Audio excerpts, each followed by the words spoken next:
The road to Omaha officially begins in Knoxville, Tennessee, as the 14th overall seed Vols welcome Wake Forest, Cincinnati, and Miami of Ohio to Lindsey Nelson Stadium. We are here breaking down the Knoxville Regional. Helping us do so, good friend of mine, good friend of the show. You know him simply as Rainey of Channel Tennesse, the Channel Tennesse podcast, one of the best in the business when it comes to talking all things Rocky Top. Rainey, what's going on, man? Appreciate you taking the time. It's great to be back on the airwaves with you. I feel like it's been a little bit, so glad we're going to do this. I know it has been a little bit. We text back and forth all the time, but I haven't been on your show in a minute, so let's get this rolling. I'm ready to rock, man. Yeah, it's been more so of late you laughing at me going through the trials and tribulations of all Twitter, but we won't get into that. Anyways, man, really appreciate you. And again, really excited to talk this Tennessee team because what an interesting season. Before we get into the regional itself, this regular season and the SEC tournament, of course, that took place and transpired for Tony Vitello's club, got off to a red-hot start. And people might forget, early in the season, Rainey, I was literally saying I think this team might be better than last year's team. That sounds crazy to say right now, but it felt like at one point with the way they started, you sweep Florida on opening weekend of SEC play. I mean, the Vols looked completely dominant. Since then, things have changed a good bit. You lose 6 of your last 7 series, but you still win 40 games, and you still have a winning record in SEC play. You go to the SEC tournament. You were on the hosting bubble. You know, you beat Alabama, solid Bama team. You beat Texas. That was a big deal. Then you get blanked 10-0 by your rival Vandy. And, of course, you lost that series a few weeks prior to them at Lindsey Nelson. Like, I say all that to say, Rainey, like, what do you make of this season? Because on one hand, I think it's been almost kind of unfair because you're being measured up against last year's successes. I mean, again, you won 40-plus games. You did pretty well in SEC play. But at the end of the day, you lost 6 of your last 7 series. It's very – I'm sure there's, like, conflicting emotions about this team at this point. Well, it is unfair because when you've had all this success that Tennessee's had, you've had, since 2021, basically, of just Tennessee having some of the best baseball teams ever recorded in college baseball. And then last year winning a national title. It's a story of your success of why – Tennessee fans are mad, but it is also the same reason why, like, they've lost how many 7 series in a row, 6 out of the last 7, or some odd crazy number like that. That does worry you a little bit because it's not how they're losing; it's how they are losing actually because they've lost so many series in a row. But I think it is we've been so successful that Tennessee fans and the country especially are loving Tennessee losing right now. I mean, I was at an event last night with a bunch of UT players, and they say the same thing. It's like, and it's true. They're like, we go to every stadium in the SEC, and they don't sell out till we come there because their fan base hates us so much that they want to beat us so badly. So it is kind of worrisome going into postseason how many series we lost in a row. As we arrive this Friday at Lindsey Nelson for the regionals. But before we got on air here, we were talking about Florida last year. Like, they look like garbage. And then they went to Omaha because baseball is a weird sport, man. Baseball is a really weird sport. And I kind of reflect back. I'm going to say like the Nashville Predators. I'm a huge Nashville Predators hockey fan. A lot of people don't care about hockey, but in 2017, they were the last and worst seed ever in the history of hockey to get in the playoffs. And they went to the Stanley Cup. So the playoffs is a weird game, man. And a lot of people do hate Tennessee because of one man, Tony Vitello. And when Tony Vitello gets into games against good teams, that's why they hate him so much, because he beats them. And last year, it was LSU that's jumping all over Tennessee this year because Tennessee is losing, because Tennessee beat LSU to make it all the way. It's just all those teams. Vandy, of course, all these teams just absolutely hate Tennessee. But hey, I'm here for it. I love it. I'm a fan. I know it fuels you and fuels the Vols, and dare I say it fuels Tony Vitello and that club as well, the us against the world mentality. Rainey, moving to the regional, when you saw the field unveiled, obviously Vols will take on the 4-seed Miami of Ohio, 5 o'clock Central on Friday. You've got 2-seed Wake Forest of the ACC, 3-seed Cincinnati of the Big 12. Your immediate reaction to the draw. I don't think it was the easiest draw, certainly not the most difficult, though. But what was your just immediate reaction to the teams that Tennessee got in the regional? I was actually surprised. I thought they were going to give us death row. And I was talking to our one of our pitchers, Tanner Franklin, last night. And I was like, if y'all wouldn't have gotten the regional, they'd probably sent y'all out to California or Oregon or somewhere like that. They would have sent you the furthest west you could have gone because they absolutely hate your guts. And Tanner was like, yeah, everyone hates us. They literally hate us. But the draw, I'm not mad about it. I don't think it's like you said, it's not like a hard draw. It's not an easy draw. It's kind of like in the middle. It's kind of that lukewarm type draw. We'll see. Because like I said, postseason baseball is a weird animal, man. A weird animal. Any team can beat anybody. Anyone can beat anyone. And it's wild. Tennessee's got Miami of Ohio, and then Wake Forest has got Cincy. Wake Forest, if we somehow get past Miami of Ohio, and let's say we face off against Wake Forest. Wake Forest is a worse fielding team than Tennessee. And that is really hard to believe, but it is true. Wake Forest is a worse fielding team than Tennessee. So it's not a bad matchup for Tennessee with Miami of Ohio. Wake Forest, Cincy, they both kind of scare me, but any team's going to scare you in the postseason because anything in baseball can happen in the postseason. You've seen the craziest stuff in baseball happen. So, yeah, I mean, I'm not mad about it. I'm not mad. Rainey, I'm going to bring up a stat to you that I posted to social media that is just simply a fact and was not in any way posted to rile up anyone necessarily, but of course that's what happened. But I just found it fascinating. I did because I didn't realize it was this severe. Because Tennessee set some history this season for the first time. I believe it was 4 home SEC series losses. That hadn't happened since Tony Vitello had been there.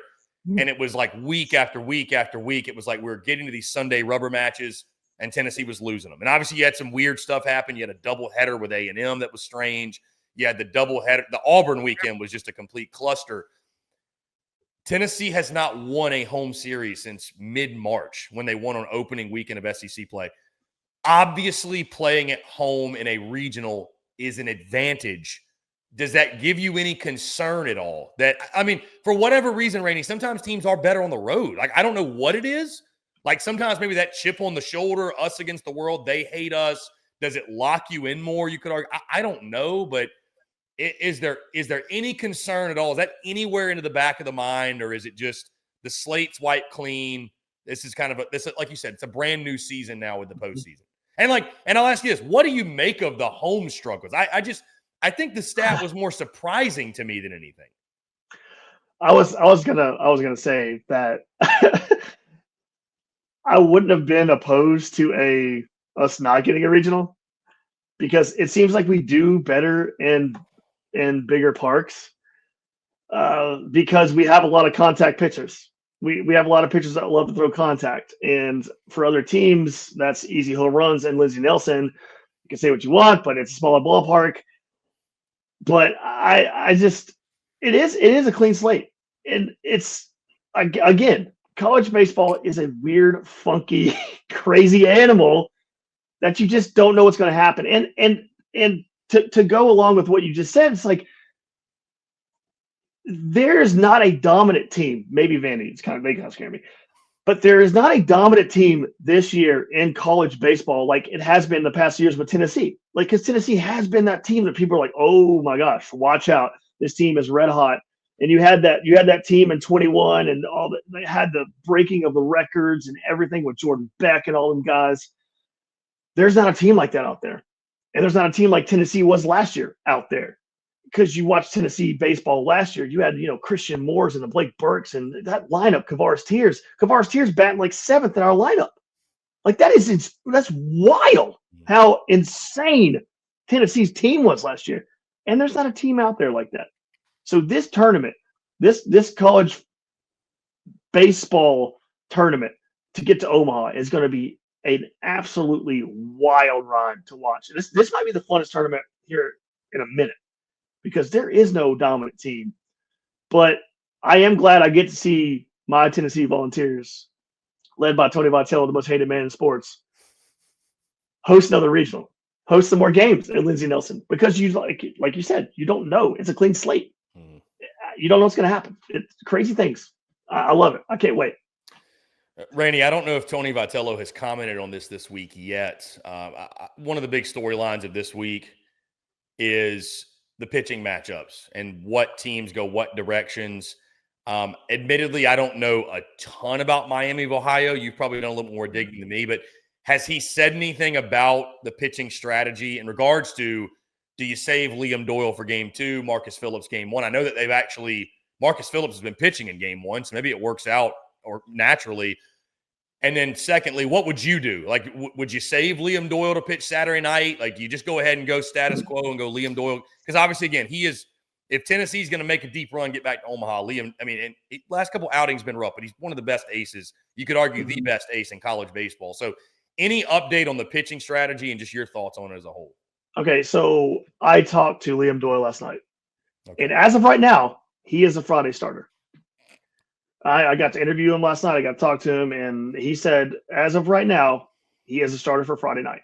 And then that usually means the next game is going to be Marcus Phillips. And then after that, it's a bullpen. It's a bullpen issue. And an issue is the right word to call it. But again, Tennessee, that's how they won a national title last year, is the bullpen. Because everyone going in the postseason had the same thing. We get to that third game of the series. If we get the third game, Tennessee doesn't have a crazy pitcher. They don't have a great pitcher. It's a bullpen mashup. Like who you bringing in, who you taking out, who yada yada yada. It's one of those things. So Tony is known for that third day of just using the bullpen up, just rotating them. He's going to change the pitcher 6-7 times. It feels like that with all the breaks in the game. But from what I'm hearing, Liam Doyle is going to be the Friday starter, and I'm guessing they're going to go with Marcus Phillips for their Saturday starter. So what happens from there on out, I'm not sure. But Liam Doyle seemed like he was pretty focused last night. So he seems like he's mad. And a mad Liam Doyle is a psychotic Liam Doyle. And you've seen him on the mound. Liam Doyle is a psycho pitcher. So if he gets hot, like that is a problem. So I'm excited on the side of caution because of what we have seen previously with Tennessee. But at the same time, this team has the talent. They've got the dudes. With like a lot of these other teams, they've got dudes. So it's going to be really fun, really interesting to see what happens in this tournament because I am stoked and everyone else should be as well. Rainey, when you look at this weekend in Knoxville at Lindsey Nelson, we know the keys to baseball, right? Pitch well, play great defense, and timely hitting. And at times, one of, if not multiple of those things have escaped the Vols. But in your mind, this weekend, based off the situation, the competition, is there a key for you, like that the Vols need to do this weekend? If they're going to punch their ticket to the Super, have a shot at Omaha, in your mind, what do they have to do well this weekend? There's one thing they have to fix, and you know it. Tell me. You tell me. I think it's defense and holding runners. That is it. Defense, defense, defense. People keep saying, what's wrong with this offense? There's nothing wrong with this offense. We leave several series this year. We've left 12 men stranded per game. There's nothing wrong with the offense. You just got to, they're getting on base. So you can't tell me there's something wrong with their offense. They're always getting on base. So that is a false narrative. They do need, however, I'm going to go with two things, okay? I'm going to go with once they get men on base, they've got to drive them in because that's how teams are beating us. They're getting men on base, and they're getting men to home plate. Tennessee is getting men on base, and they're straining them. But the biggest key factor, in my opinion, is what you just said, Chris. Defense, defense, defense. Fielding the ball. Error after error after error. And it's not just one. Trying to put this into words. It doesn't have to be a million errors in a game. But when the errors happen is when it really just kills Tennessee. It's when they happen. because they're neck and neck against the team. They're right there with the team. They're playing for like hand and sword. They're playing right with these dudes, and then an error happens and it just collapses. So if they can correct those errors, especially at shortstop and in the infield, they have a really good shot of beating anyone, because they can get dudes on base. So those two factors right there, getting dudes on base and bringing them home, and fielding the damn ball, because that has killed them all year. Rainey, I want to ask you about this. I know it was a few weeks ago, but it was last week actually. I thought the comments by Tony Vitello on Monday before the SEC tournament started were fascinating.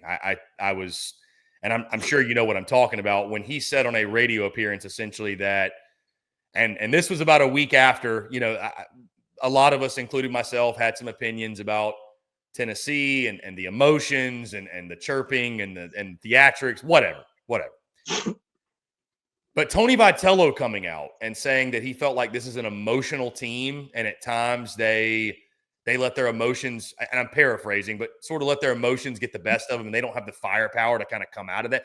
What did you like? Did you take that as he was challenging the team?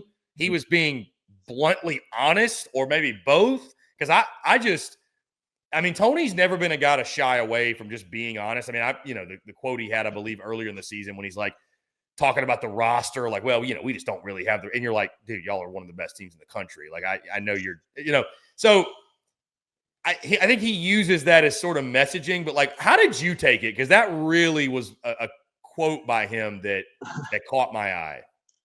I've said this numerous times on our podcast, and a coach knows a team better than anyone else. What you could be a keyboard warrior, as Tennessee fans have been to you, or you could be just a fan thinking you're a coach from the couch. But all said and done, no one knows a team better than the head coach.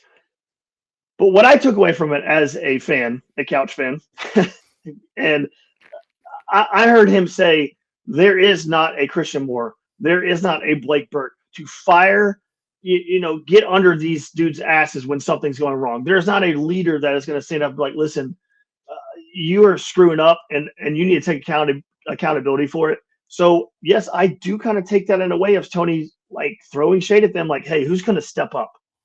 Because we're getting to the end of the season, and we're moving towards the postseason here, and this is big boy ball coming up. Who's going to stand up, and who's going to make that difference? Who's going to light a fire under our asses? Like that's kind of what I heard from Tony Vitello, because he was correct. And when you just said early in the season, when he said that about they don't have the dude on this team, and you're like, well, they're one of the best teams in the country. Well, you're seeing it now, because they don't have that Burt, they don't have that Moore, because you saw it so many times last year. Like Christian Moore getting mad, he's going after dudes, and that fired the whole team up.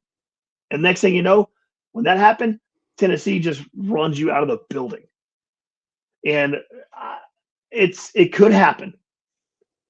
But right now, Tennessee does not have that dude that could fire this team up to run another team out of the building. Because what we've seen all season is when something goes wrong, it kind of snowballs effect and everything starts going wrong.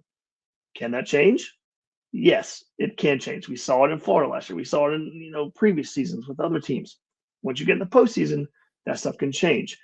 And what is going to piss people off to the utmost fullest is if Tennessee gets into the postseason and something clicks. I hate that word click, but it's true. If something just pops off, it's going to piss the whole world off. I can't wait.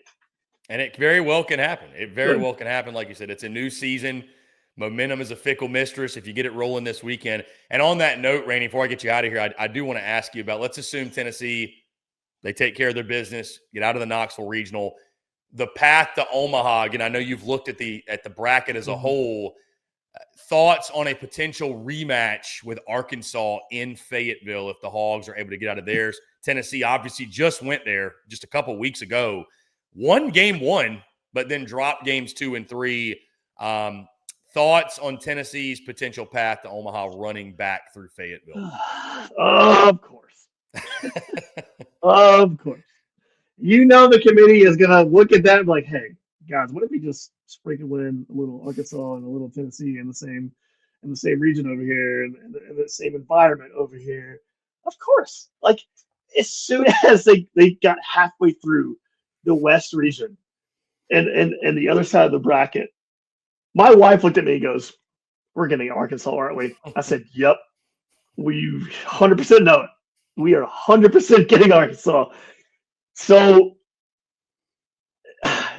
here's the thing. If we were to get mixed up with Arkansas again, I'm of the notion, here's how I think of things when you get into tournaments. And it's got like let me refer back to basketball season. I know we're not even close to basketball or whatever, but Kentucky kills us all season. But we beat Kentucky when it matters. And vice versa, all of that kind of stuff. So if Tennessee does get matched up with Arkansas again, I would be nervous if I'm an Arkansas fan, because that always makes me nervous when we talk all that garbage in the regular season when it really doesn't matter. And then you get to the part that does matter. That makes me nervous. That makes me real nervous. But Fayetteville, that's going to be tough. If that were to happen, that would be absolutely just, I would have a heart attack. If anybody can do it, though, it is Tony Vitello and then Vols, and this is typically when Tennessee baseball cuts it on. So going to be a lot of fun. Rainey, again, I appreciate you taking the time. Rainey, a Channel Tennessee podcast, again, one of the best in the business. And like I said, it's going to be a fun weekend at Lindsey Nelson.